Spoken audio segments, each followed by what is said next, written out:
स्वागत है दोस्तों आज के इस दिन में। आज का दिन यहोवा ने बनाया है और हम उसमें आनंदित होंगे। हालेलुया। आइए परमेश्वर के वचनों में से देखेंगे। आज का वचन है मत्ती उसका 13वां अध्याय। मत्ती उसका 13वां अध्याय और हम 3 से लेकर आगे पढ़ेंगे। ऐसा लिखा है, और उसने उनसे दृष्टांतों में बहुत सी बातें कही। एक बीज बोने वाला बीज बोने निकला। बोते समय कुछ बीज मार्ग के किनारे गिरे और पक्षियों ने आकर उन्हें चुग लिया। कुछ बीज पथरीली भूमि पर गिरे, जहां उन्हें बहुत मट्टी न मिली और गहरी मट्टी न मिलने के कारण वे जल्द उग आए, पर सूरज निकलने पर वे जल गए और जड़ न पकड़ने से सूख गए। कुछ बीज झाड़ियों में गिरे और झाड़ियों ने बढ़कर उन्हें दबा डाला। पर कुछ बीज अच्छी भूमि पर गिरे और फल लाए, कोई 100 गुना, कोई 60 गुना और कोई 30 गुना। और उसके बाद यीशु मसीह ने कहा, जिसके कान हो वो सुन ले। ना यहाँ पर हम लोग देखते हैं प्रभु यीशु मसीह ने लोगों से स्वर्गीय राज्य की बातें कही हैं, हेवनली किंगडम की बातें, स्वर्गीय राज्य की बातें। और वो लोगों से उसी तरीके से बात करते थे जैसे लोग उसे समझ सके। परमेश्वर के वचनों की, परमेश्वर के राज्य की गंभीर बातों को प्रभु यीशु मसीह दृष्टांतों में बताया करते थे, ताकि लोग अपनी समझ के द्वारा उसे जान सकें, उसकी गहराई को जान सकें। तो यहाँ पर प्रभु यीशु मसीह बात कर रहे हैं एक बीज बोने वाले के विषय में। और वो बीज बोने वाला निकलता है और वो बीज को जो है बिखेरते जाता है, बोते जाता है। और हम यहाँ पर अलग अलग जमीनों को देखते हैं।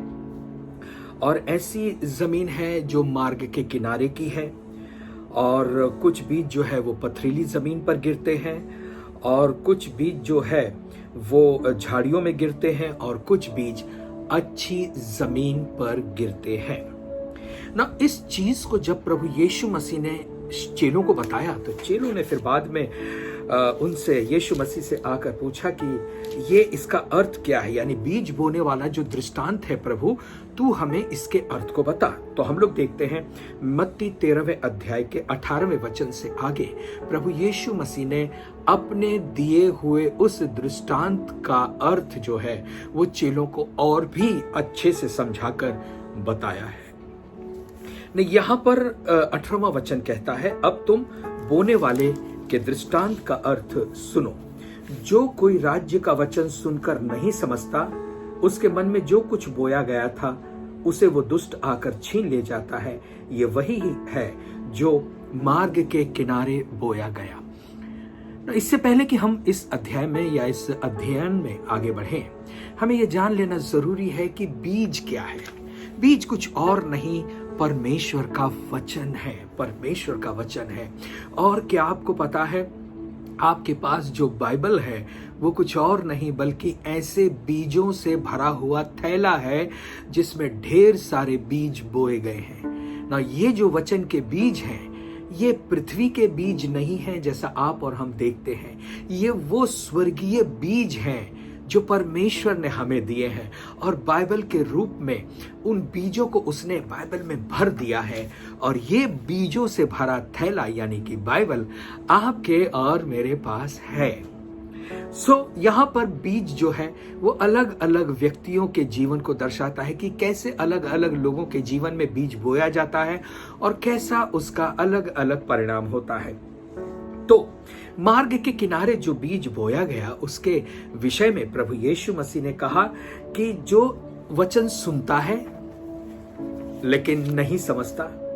क्यों नहीं समझता? क्योंकि पहले ही उसके मन और विचार में संसार की ढेर सारी बातें भरी हुई हैं। संसार का तरीका, संसार की सोच, संसार के जीवन जीने का सिस्टम या तरीका जो है उसके मन और विचार में होता है। इसीलिए वचन को ऐसा व्यक्ति जो है वो अपने ही तरीके से सोचता है और फिर उसे वो नहीं समझ पाएगा, क्योंकि स्वर्गीय बातों की जो समझ है वो स्वर्गीय तरीके से यानी पवित्र आत्मा के ही तरीके से होती है। तो कई लोग ऐसे होते हैं, सालों साल बाइबल उनके पास है, खैर बाइबल पढ़ते भी हैं, लेकिन कुछ नहीं समझते। और नहीं समझने के कारण जो कुछ उनके मन में बीज बोया गया है तो क्या होता है, शैतान तो दुष्ट के समान तैयार है उस बीज को चुराने के लिए। और यीशु मसीह ने बताया कि जो है मार्ग के किनारे पड़े हुए बीज का क्या नुकसान हो सकता है, कि शैतान आकर उसे चुग ले जाता है या छीन ले जाता है। और उसके बाद फिर प्रभु यीशु मसीह ने जो है पथरीली भूमि के विषय में बताया कि कुछ बीज जो थे वो पथरीली भूमि पर गिरे। तो पहला जो जीवन है वो मार्ग के किनारे का है, जो वचन को नहीं समझता, और फिर शैतान जो आकर उस बीज को छीन ले जाता है। दूसरा जीवन जो है, दूसरा जीवन पथरीली जमीन के जैसा है, बहुत कठिन कठोर जीवन। और ऐसा है कि कुछ बीज जो है पथरीली भूमि पर बोए गए। आप लोग देखिए, कुछ लोग ऐसे होते हैं कि वचन सुनकर जल्दी से मान लेते हैं, एकदम बिल्कुल मान लेते हैं, लेकिन क्या होता है, क्योंकि वो अपने में जड़ नहीं पकड़ पाता, क्योंकि उनका मन कठोर होता है, और जड़ न पकड़ने के कारण ये वचन थोड़े दिन का रहता है। तो जो वचनों के कारण उत्साह है, जोश है, वो केवल थोड़े ही दिनों का होता है।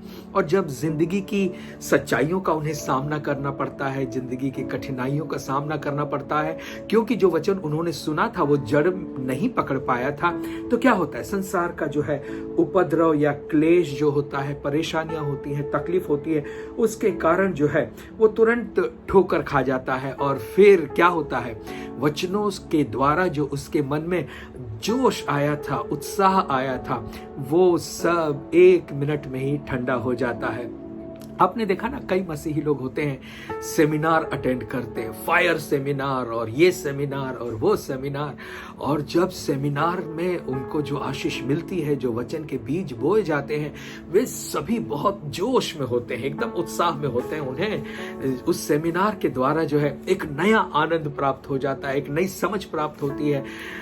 और लेकिन क्या होता है, जब वो सेमिनार से बाहर आते हैं, जब अपनी दुनिया में आते हैं, अपने जीवन के हर रोज के दिन क्रम में आते हैं, डेली रूटीन में आते हैं, तो क्या होता है, वो जो बातें उन्होंने सुनी थी वो सब भूल जाते हैं, और फिर जैसे थे वैसे ही हो जाते हैं। नेक्स्ट जमीन है, वो है झाड़ियों में बोया गया। झाड़ियों में बोया, ऐसा जीवन जिसमें झाड़ियां भरी हुई है, और झाड़ियों में जो बीज गिरा वो ऐसा बोया गया बीज है। ये ऐसा व्यक्ति है जो वचन को सुनता है, पर क्या होता है, संसार की चिंता, धन का धोखा वचन को दबा देता है। यानी वचन से ज्यादा और भी बहुत सी बातें उसके जीवन में होती हैं। और फिर क्या होता है, क्योंकि वचन थोड़े होते हैं और झाड़ियां बहुत ज्यादा होती हैं, और वो झाड़ियां जो है वचन से ज्यादा बढ़ जाती हैं, और जो वचन बोया गया है वो दब जाता है। वो ये ऐसा व्यक्ति है जो अपनी जिंदगी की झाड़ियों को, परेशानियों को, तकलीफों को, चिंताओं को, धन के लालच को, इन सारी चीजों को ज्यादा महत्व देता है, उनको अपने जीवन में ज्यादा बढ़ा देता है। और क्योंकि बाकी की चीजें बढ़ गई हैं, इसलिए जो वचन का बीज बोया गया है उन झाड़ियों में वो दब जाता है, और फिर जो है फल नहीं लाता।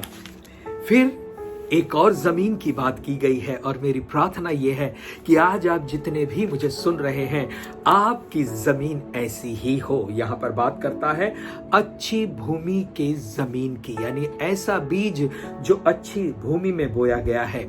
जब बीज अच्छी भूमि में बोया जाता है तो क्या होता है, जो व्यक्ति अच्छी भूमि है वो वचन को समझता है, और केवल समझता ही नहीं, लेकिन उस वचन को वो बढ़ने देता है, आगे आने देता है, वचन को महत्व देता है। बाकी की और बातों से ज्यादा वो वचनों पर मनन करता है, ध्यान करता है, उसके अर्थ को समझता है और फल लाता है। 100 गुना, 60 गुना और 30 गुना फल लेकर आता है। परमेश्वर चाहता है कि ये जो वचन उसने हमें दिए हैं, ये हमारे जीवन की अच्छी जमीन में जाएं और फल लाएं। ये परमेश्वर की योजना है, इसीलिए तो वचन आपको और मुझे परमेश्वर ने दिए हैं। तो आज हम लोग जो है ऐसे बीज के बारे में देखेंगे जो परमेश्वर ने स्वर्ग से दिया है, स्वर्ग से दिया है। देखिए, अगर आप किसी बीज को अपने हाथ में लें और उस पर जरा नजर डालें, जब आप नजर डालेंगे तो कुछ ज्यादा कुछ खास आपको लगेगा नहीं, कुछ अच्छा ऐसा कुछ विशेष है ऐसा लगेगा नहीं। क्यों? क्योंकि वो ढका हुआ होता है, उसके ऊपर एक कवरिंग होती है, उसके ऊपर एक शेल होता है, उसके ऊपर एक आवरण होता है और केवल आप उसी को देखते हैं। लेकिन जरा यदि आप उसे ध्यान दें तो वो जो बीज आपने हाथ में पकड़ रखा है, वो बीज अपने आप में एक अद्भुत अलौकिक सामर्थ्य से भरा होता है, सुपर नेचुरल पावर से भरा होता है। क्या आप जानते हैं, बाइबल के वचनों का जो बीज है वो केवल किसी कागज पे स्याही से लिखी हुई बात नहीं है। ये अपने आप में एक सामर्थ्य वाली बात है। इसके अंदर कुछ है, इसके अंदर एक ऐसी पावर है, एक ऐसी सामर्थ्य है, जब वो बढ़ेगी तो आप उसके फल को देख पाएंगे। तो हमें क्या जरूरत है? वचन की जरूरत है, ये तो 100% है, लेकिन हमें उस वचन के समझने की जरूरत है। उसके अंदर कौन सी सामर्थ्य है, जब हम उसे जान लेंगे तभी ये वचन जो है हमारे जीवन में फलेगा और फूलेगा। देखिए, हर एक बीज से, जो भी बीज आप इस पृथ्वी पर देखते, हर एक बीज से परमेश्वर की योजना होती। इसीलिए तो परमेश्वर बीज को बनाता है, इसीलिए बीज को बनाता है। परमेश्वर उस बीज में अपनी योजना को डाल देता है। हर एक बीज से परमेश्वर की योजना क्या है जानते हैं?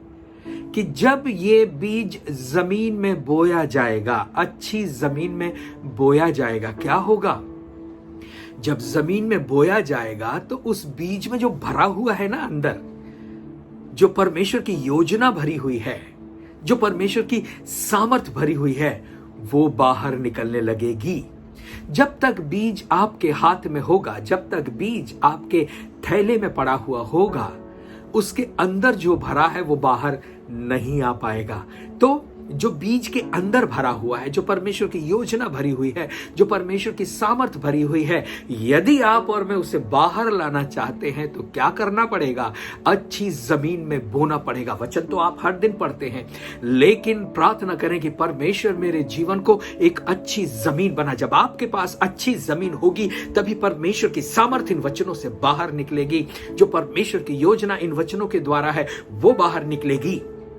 तो जब बीज जो है अच्छी जमीन में बोया जाता है, जो परमेश्वर की योजना उसके अंदर है, जो परमेश्वर की सामर्थ उसके अंदर है, वो बाहर निकलती है। सवाल यह है, परमेश्वर की योजना क्या है उस बीज से?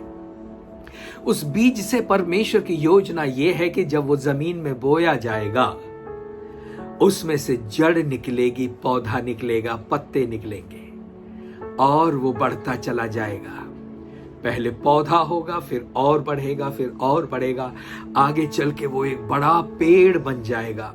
और जब वो बड़ा पेड़ बन जाएगा तो वो अपने जैसे कई बीजों को पैदा करना शुरू कर देगा, पैदा करना शुरू करेगा। यही काम परमेश्वर का वचन भी करता है। जब आप परमेश्वर के वचनों को अपने जमीन में बोते हैं, अपने हृदय की अच्छी जमीन में बोते हैं, तो ये वचन जो है वो बढ़ता चला जाता है। शुरू में छोटा पौधा लगेगा, आपको शुरू में लगेगा कुछ नहीं हो रहा है, लेकिन सच्चाई ये नहीं है। परमेश्वर की योजना क्या है पेड़ के लिए, पौधे के लिए? कि वो बढ़ता चला जाए।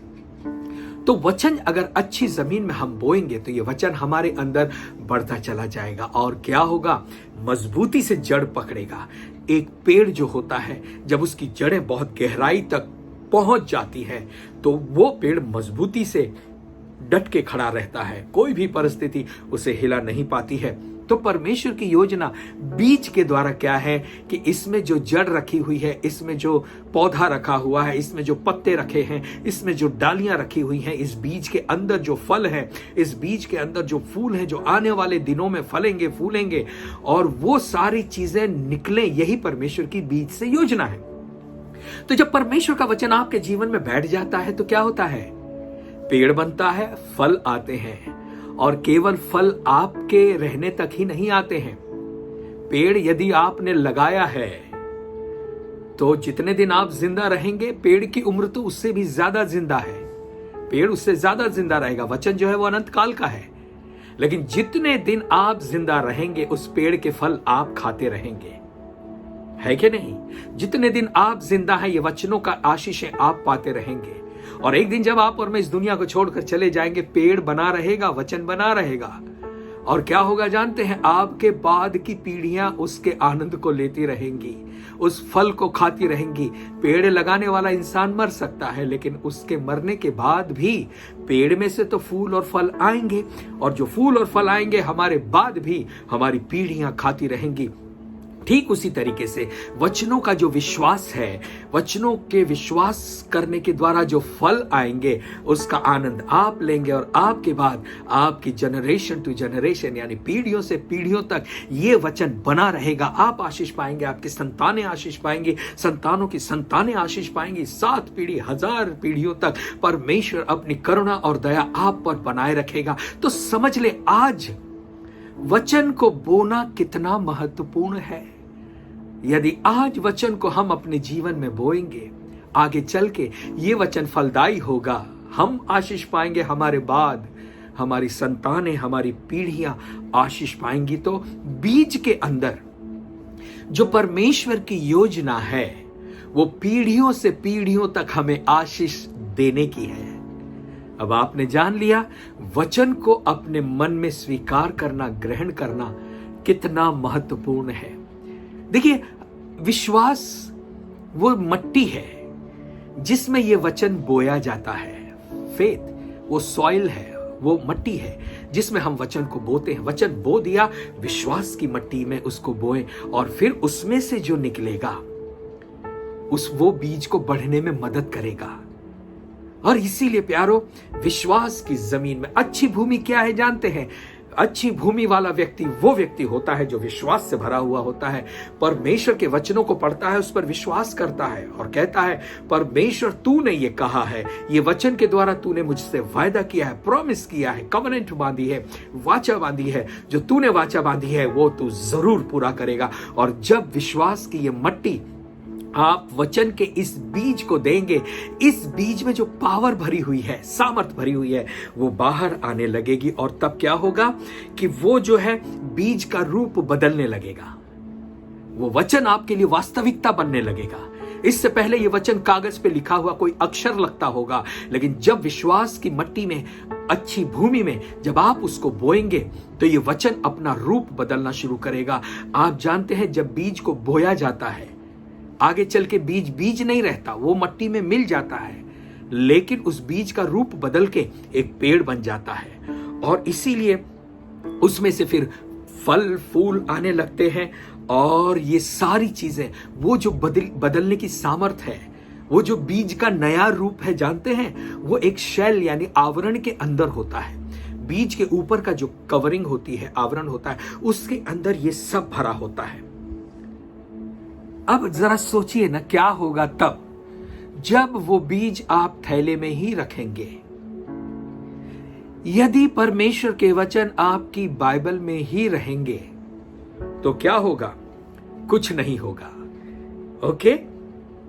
और जो कुछ उस बीज में रखा हुआ है, वो बात आपके लिए अनदेखी और अनजानी बनी रहेगी। आपके पास बीज से भरा थैला है, आप पूरी पृथ्वी पर अपनी जिंदगी जिए और मर जाएं, और वो बीज उसी थैले में पड़ा रहेगा। आप उस बीज में क्या है अपने जीते जी नहीं देख पाएंगे।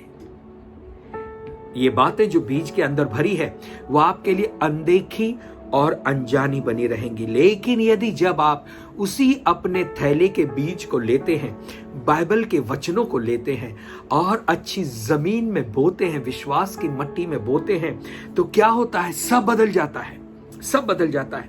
बीज मट्टी में मिलकर एक हो जाता है, और फिर उसका ऊपरी जो कवरिंग है, शेल है, वो फट जाता है, और जो जीवन, जो लाइफ उस बीज के अंदर है, वो लाइफ जो है अपने आप को उस मट्टी से जोड़ लेती है।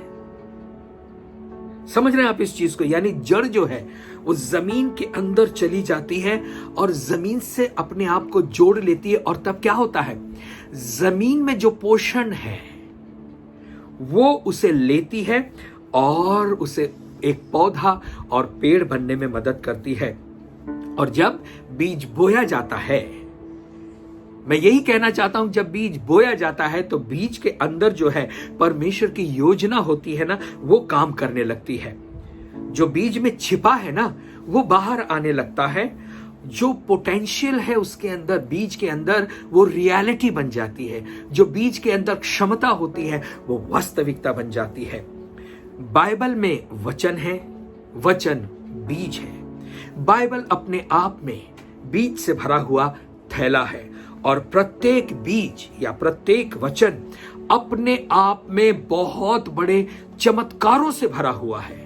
चमत्कार, आज की सुबह ध्यान दें, हर एक बीज जो है वो अपने अंदर बड़े चमत्कारों से भरा हुआ है।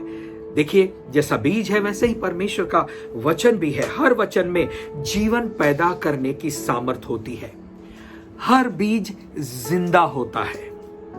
वो जिंदगी, वो जो जीवन है उस बीज के अंदर छुपी हुई होती है, जो आप और मैं नहीं देख पाते हैं। तो जब वचन में जो जीवन होता है, जब वो हमारे विश्वास की मिट्टी में, अच्छी जमीन में बोया जाता है, तब वो बढ़ता है, फलता है, फूलता है। और ये अपने आप में एक चमत्कार ही है, मिरेकल है, चमत्कार है। तो एक बड़ी सामर्थ है जो इन वचनों में भरी हुई है। यदि ये वचन पन्नों पर ही रहेंगे, यदि ये बीज थैलों में ही रहेंगे, और जीवन में अगर हम उसे नहीं बोए, तो उसमें जो बसा हुआ जीवन है वो जिंदगी भर छुपा ही रहेगा। हम उसे नहीं देख पाएंगे। तो इसके लिए जरूरी है कि ये बीज जो है वो बोया जाए। ना देखिए, ये वचन का बीज जो है वो हम अपने जीवन की मिट्टी में बो सकते हैं, और हम दूसरों के जीवन की मिट्टी में भी बो सकते हैं। जमीन जो है वो हमारा जीवन है। बीज का जमीन में मिलना और मिलकर एक हो जाना बहुत जरूरी है। जब तक वो एक नहीं होगा, उसकी सामर्थ बाहर नहीं निकलेगी। इसीलिए प्यारो, जब भी हम अपने बाइबल में से वचनों को पढ़ें, तो वचन को अपने जीवन में एक बना लें, एक कर लें। और जब ये वचन हमारे जीवन में मिलकर एक हो जाएगा, तो जानते हैं क्या होगा? फल लाएगा। तो ये जरूरी है कि हम इसे अपने जीवन में बोएं। देखिए, बाइबल के जो वचन हैं वो हमारी हर समस्या का समाधान है। हर समस्या का समाधान है। परमेश्वर ने हमारे जीवन की हर परिस्थितियों से संबंधित वायदे, प्रॉमिस, आशीषें वचन के द्वारा बाइबल में लिखी हैं। तो क्या करें? जब भी आप अपने जीवन के उतार चढ़ाव से जाते हैं, जब भी आप अपने जीवन की बुरी परिस्थिति से जाते हैं, परीक्षाओं से जाते हैं, बीमारियों से जाते हैं, गरीबी से जाते हैं, परेशानियों से जाते हैं, ये जितनी भी समस्याएं हैं, मान लीजिए वो जमीन है और उस जमीन में आप बीज बोना शुरू करें। मान लीजिए यदि आपकी परिस्थिति गरीबी की है, तो क्या करें? वो वचन जो परमेश्वर की बहुतायत की बात करते हैं, उनको अपनी गरीबी की जमीन में, अपनी गरीबी की परिस्थिति में बोना शुरू करें। जमीन परिस्थिति गरीबी की होगी, लेकिन वचनों में जो भरा है वो अमीरी है, वो बहुतायत है। तो जब आप और मैं अपने जीवन की गरीबी की परिस्थिति में परमेश्वर के वायदों को बोते हैं, परमेश्वर की प्रॉमिसेस को बो देते हैं, सो करते हैं, तो क्या होगा? जो जमीन आपकी गरीबी की थी, वही गरीबी की जमीन से जो निकल देगा, वो आपको अमीर बना देगा। मान लीजिए आपकी परिस्थितियां बीमारी की हैं, आप बीमार हैं, परमेश्वर के वचनों से उन बीजों को चुनना शुरू करें जो चंगाई का वादा करते हैं, जो प्रॉमिस करते हैं हीलिंग की, चंगाई की। उन चंगाई के वचनों को ले अपने जीवन की बीमारी की परिस्थिति में उनको बो दें। बीमारी की परिस्थिति में यदि आप चंगाई के बीज को बोएंगे, तो बीमारी की जमीन में से जो पौधा निकलेगा वो बीमारी का नहीं होगा, चंगाई का होगा। और उसके जो फल आएंगे वो चंगाई लाने वाले हो जाएंगे। इसी तरीके से आप अपने जीवन की हर परिस्थितियों में परमेश्वर के वचन को एक हिस्सा बना लें, परमेश्वर के वचन को उसमें डालें। यदि आप निराश हैं, तो आशा के बीज बोना शुरू करें। यदि आप बीमार हैं तो चंगाई के बीज बोना शुरू करें। यदि आप गरीब हैं तो अमीरी के बीज बोना शुरू करें। जब आप ऐसा करेंगे तो आपकी जो बुरी परिस्थिति है, वही बुरी परिस्थिति आपके लिए आशीष का कारण बन जाएगी। वही बातें जो आपको निराश करती हैं, वही बातें जब आप उनमें बीज बो देंगे तो वही परिस्थिति में आप आशा को पाएंगे। आप अपने आप में एक आश्चर्य पाएंगे कि किस तरह से परमेश्वर के वचन एक चमत्कारिक तरीके से आपके हमारे जीवन में काम करते हैं। एक काम करें, अपने हृदय की जमीन में इन बीज को बोना शुरू करें। अपने विचारों में परमेश्वर के वचन के बीज को बोना शुरू करें। अपनी इमोशंस में, अपनी भावनाओं में परमेश्वर के बीज को बोना शुरू करें, क्योंकि जब ये बीज या ये जो वचन है हमारे जीवन में एक हो जाएगा, तभी उस बीज के ऊपर जो कवरिंग पड़ी है ना, वो फटेगी। और बीज का आवरण अगर फटा तो क्या होगा? उस बीज में जो परमेश्वर की योजना भरी है वो काम करने लगेगी। परमेश्वर कहता है कि मैंने जो तुम्हारे विषय में योजनाएं बनाई हैं, मैं जो तुम्हारे विषय में कल्पनाएं करता हूं, वो तुम्हारी हानि की नहीं है बल्कि कुशल की है। लेकिन आप जानते हैं, परमेश्वर की कुशल की योजनाएं शैतान जो है उसे पूरी होने नहीं देता है। वो हमेशा वचनों के प्रति हमारे अंदर अविश्वास को ले आता है। हम वचन पढ़ते हैं और हम कहते हैं ये कैसे होगा, ऐसा कैसे हो सकता है, ये कैसे हो सकता है। क्यों? क्योंकि वचन कभी कभी हमारी सोच, हमारे विचार के अलग तरीके से बात करते हैं। और इसीलिए तो परमेश्वर कहता है तुम्हारे सोच और मेरी सोच, या तुम्हारे विचारों में मेरे विचारों में जमीन आसमान का अंतर है। तो क्या करें? हमें अपने विचारों में परमेश्वर के बीज को बो देना है। जब हम अपने विचारों में, अपनी समझ में, अपने जीवन के तरीके में परमेश्वर के बीज को बो देंगे तो क्या होगा? हमारी सोच, हमारे विचार, हमारी समझ परमेश्वर के सामने जो है नम्र हो जाएगी, परमेश्वर के सामने झुक जाएगी। परमेश्वर की योजनाएं, परमेश्वर की कल्पनाएं काम करना शुरू करेंगी। हम अपने आप को नीचा करेंगे तो परमेश्वर की बातें हमारे अंदर आना शुरू हो जाएंगी। तो इसीलिए जो है, हम जब बीज को बोएंगे तभी वो आवरण हटेगा। जब भी वो शेल होता है, जो बीज के ऊपर का कवर होता है, वो तभी फटेगा। और जब वो फटेगा, परमेश्वर की योजना, परमेश्वर का चमत्कार हमारे जीवन में काम करने लगेगा। जो वचन ने वायदा किया है, वो वचन के प्रॉमिसेस हमारे जीवन में पूरा होने लगेंगे। एक जीवन पैदा होने लगेगा। ये वचन का बीज हमारे अंदर, हमारी मृत्यु की दशा में, हमारी निराशा की दशा में जीवन को पैदा करेगा, आशा को पैदा करेगा। एक बड़ा चमत्कार होगा। वचन जो है वो अपने आप में एक बहुत बड़े चमत्कार से भरे हुए हैं। करके देखें। वचन पढ़ते तो सभी हैं। कोई मार्ग के किनारे गिरा देता है, कोई जो है उसे पथरीली जमीन पर गिरा देता है, कोई कटीली झाड़ियों में गिरा देता है। लेकिन मेरी प्रार्थना यह है कि आज से ये जो वचन के बीज आप पाएंगे, ये होने दे कि अच्छी जमीन में गिरे। अच्छी जमीन जिसमें से पेड़ पौधा आए, फल आए, और उसे स्वीकार करें। परमेश्वर के वचनों को विश्वास करें। ये जो प्रॉमिसेस है, ये जो वचन है, ये ऐसे ही परमेश्वर ने आपको दे दिए हैं, ऐसा नहीं है। परमेश्वर ने जो भी वचनों में वायदा किया है, परमेश्वर अपने एक एक वायदे को निभाएगा, पूरा करेगा। परमेश्वर मनुष्य नहीं है जो झूठ बोले। यदि परमेश्वर ने कहा है, हम विश्वास करें कि हाँ प्रभु, तूने जो कहा है वो जरूर पूरा होगा। और जब हम ये विश्वास करेंगे, अगर उस विश्वास की मट्टी में परमेश्वर के वचनों के बीज को बोना शुरू करेंगे, मेरे प्यारे भाई और बहनों, जो आज तक तुमने नहीं देखा है, वो बात अपने जीवन में देखना शुरू करेंगे। आप परमेश्वर से प्यार करेंगे, परमेश्वर के वचनों को स्वीकार करेंगे। और वचन कहता है, जो परमेश्वर से प्यार करते हैं उनके लिए परमेश्वर ने ऐसी बातें रखी हैं जिन बातों को आंखों ने नहीं देखा, कानों ने नहीं सुना, जो बातें मनुष्य के चित्त में भी नहीं समाई। परमेश्वर ने ऐसी महान बातों को उनके लिए तैयार करके रखा है जो उनसे प्यार करते हैं। प्यारो, प्यार से परमेश्वर को अपना जीवन दे, प्यार से परमेश्वर को स्वीकार करें, उसे अपने जीवन में आने दे, उसके वचनों को अपने जीवन में बड़ी प्रबलता से बसने दें और चमत्कार देखें। मैं जिस वचन की बात कर रहा हूं वो मरे हुए वचन नहीं है, वो जिंदा है। हालेलुया। आज के बाद से परमेश्वर आपके जीवन में उन वचनों के फल को दिखाएगा। पहला पत्रस पहला अध्याय 23वां वचन, 1 पीटर चैप्टर 1 वर्स 23 कहता है कि क्योंकि तुमने नाशवान नहीं पर अविनाशी बीज से परमेश्वर के जीवित और सदा ठहरने वाले वचन के द्वारा नया जन्म पाया है। जब तुमने यीशु मसीह को स्वीकार किया, एक बीज है जो परमेश्वर ने आपके जीवन में बो दिया। ये बीज नाशवान नहीं है, ये बीज अविनाशी है। ये वचन जो है खत्म नहीं होगा, हमेशा बना रहेगा, अनंत काल तक बना रहेगा। और इसके द्वारा तुमने नया जन्म पाया। जो बीज हमारे अंदर बोया गया है ना, वो हमें अनंत काल का जीवन देता है।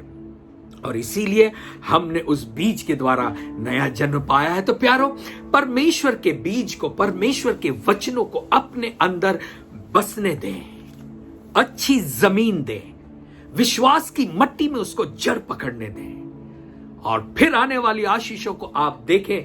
आप गिन नहीं पाएंगे, परमेश्वर इतनी आशीषें आपके जीवन में बरसा देगा। और तब आप कहेंगे कि तू धन्य है प्रभु, तू महान है। जिन चमत्कारों को आप देखेंगे, वो चमत्कार आपको अचंभे में डाल देंगे। आप सोचेंगे ये कैसे, अरे इतना बड़ा चमत्कार प्रभु ने कैसे किया। ये वचन जो है वो आपके जीवन में असंभव बात को संभव बना देंगे। जिन बातों को आंखों ने नहीं देखा, कानों ने नहीं सुना, जो आपके चित्त में, मन में भी नहीं समाई, परमेश्वर ऐसे कार्यों को इन वचनों के द्वारा आपके जीवन में पूरा करेगा। तो प्यारो, आज से परमेश्वर के वचनों पर विश्वास करें, उसे थैले में ही नहीं रखें, उसे निकालें यहां से और अपने जीवन की बीज जमीन में बोना शुरू करें। बोते चले जाएं, बोते चले जाएं। जब तक आप जिंदा रहेंगे, आप उसके फल को खाएंगे। आपके बाद आपकी पीढ़ियां इस फलों को खाएंगी। तो परमेश्वर आप सभी को बहुत बहुत बहुत बहुत आशीष दे। परमेश्वर का धन्यवाद हो। आइए हम प्रार्थना करें। सर्वशक्तिमान और जीवित परमेश्वर, जितने भी भाई बहन मुझे सुन रहे हैं, देख रहे हैं, हर एक के जीवनों को आप स्पर्श करें। इनमें से हर एक के मन का अविश्वास निकल जाए।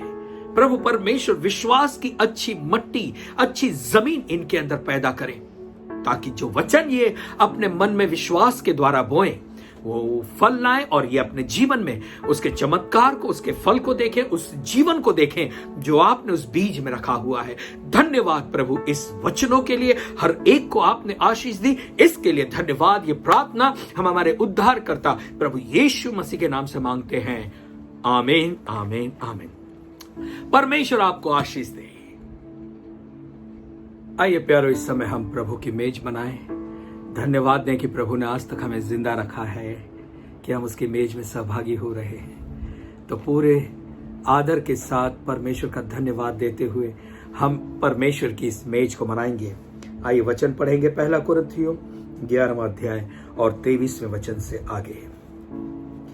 क्योंकि ये बात मुझे प्रभु से पहुंची और मैंने तुम्हें भी पहुंचा दी कि प्रभु यीशु ने जिस रात वो पकड़वाया गया, रोटी ली और धन्यवाद करके रोटी को तोड़ा और कहा, ये मेरी देह है जो तुम्हारे लिए है, मेरे स्मरण के लिए यही किया करो। इस रीति से उसने ब्यारी के पीछे कटोरा भी लिया और कहा, यह कटोरा मेरे लहू में नई वाचा है। जब कभी पियो तो मेरे स्मरण के लिए यही किया करो।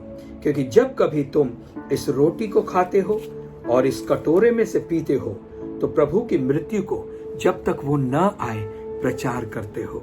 आइए हम प्रार्थना करें।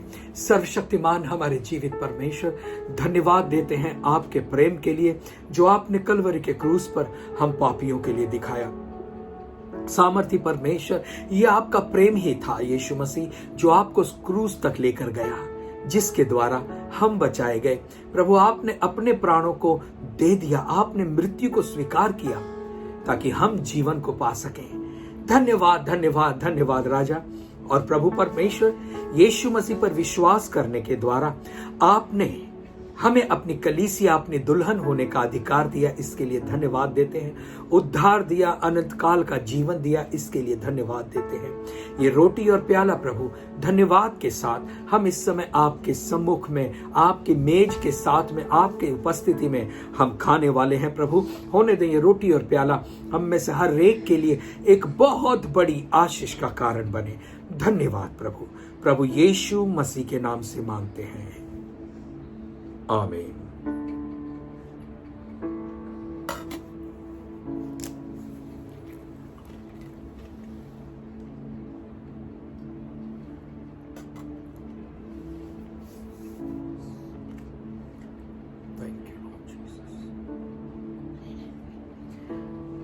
हालेलुया।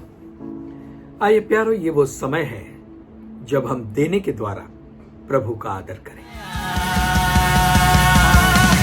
कैसा तेरा प्यार है, मेरा दिल खुशी से झूमे नाचे। कैसा तेरा नाम है, अंधेरे के बैर सुने मुर्दे जी उठे। कैसा तेरा प्यार है, मेरा दिल खुशी से झूमे नाचे। कैसा तेरा नाम है, अंधेरे के बैर सुने मुर्दे जी उठे। आइए इस समय हम परमेश्वर का धन्यवाद देंगे इस भेंट के लिए जो जमा की गई है। आप इस भेंट को अपने परिवार में जमा करें और ये भेंट हम तक पहुंचा सकते हैं। आइए हम प्रार्थना करें। सर्वशक्तिमान जीवित परमेश्वर, आपके लोगों ने ऐसे दौर में, ऐसी परिस्थितियों में भी प्रेम से भेंट जमा की है आपके लिए देने को। प्रभु, इस भेंट को आप स्पर्श करें, इसे आशीष दें प्रभु। होने दे ये वो बीज बन जाए जो गरीबी की जमीन पे बोया गया है और बहुतायत के फल को लेकर आएगा। प्रभु परमेश्वर, आपने वादा किया 100 गुना, 60 गुना, 30 गुना। प्रभु हाँ परमेश्वर, ऐसा ही होने दे। इनके जीवन की हर एक कमी घटी को आप दूर करें। पैसों की समस्या निकल जाए, कर्जे की समस्या निकल जाए, हर एक परेशानी तकलीफ इनके जीवन से दूर हो जाए प्रभु यीशु के नाम से। धन्यवाद, धन्यवाद प्रभु। ये प्रार्थना हम मांगते हैं प्रभु यीशु के नाम से, आमीन। आइए प्यारो, समाप्ति की प्रार्थना करें। सर्वशक्तिमान हमारे जीवित परमेश्वर, धन्यवाद इस समय के लिए। धन्यवाद वचनों के द्वारा आपने हमें आशीष दी प्रभु। धन्यवाद ये मौका दिया कि हम सब एक साथ आकर वचनों को सुन सके प्रभु। वचनों के बीज को अपनी आत्मा की जमीन में बोने पाए, इसके लिए धन्यवाद देते हैं। धन्यवाद देते हैं प्रभु रोटी और प्याले के लिए, जिसमें हिस्सा लेने के लिए आपने हमें सहायता और मदद की। प्रभु हम धन्यवाद देते हैं इस भेंट के लिए भी जो आपके लोगों ने चढ़ाई है। हर एक बातों के लिए हम आपका धन्यवाद देते हैं प्रभु परमेश्वर। हम सभी हमारे प्यारे भाई बहनों के लिए प्रार्थना करते हैं। ये सप्ताह इनके लिए चंगाई भरा, आशीषों भरा, आपकी सामर्थ भरा जाए परमेश्वर। इनके जीवन में वचन जो है वो फल लेकर आए। ये सभी अपने जीवन को विजयी तरीके से जीना शुरू करें। शैतान के हर एक योजना जो इनके विरोध में है, यीशु के नाम से उसे दूर करते हैं। और प्रभु आपका कार्य, आपका चमत्कार इनके जीवन में होता चला जाए। ये पूरा सप्ताह इन सभी के लिए आशीषों भरा जाए। धन्यवाद, धन्यवाद, धन्यवाद प्रभु। फिर से एक बार हर बातों के लिए आपका धन्यवाद देते हुए प्रभु यीशु मसीह के नाम से मांगते हैं, आमीन। God bless you all. मिलेंगे अगले इतवार को, फिर से मिलेंगे, परमेश्वर के वचनों को सुनेंगे और उसकी महिमा करेंगे। परमेश्वर आप सभी को आशीष दे। God bless you and keep you. Make his face shine upon you and be gracious to you. The Lord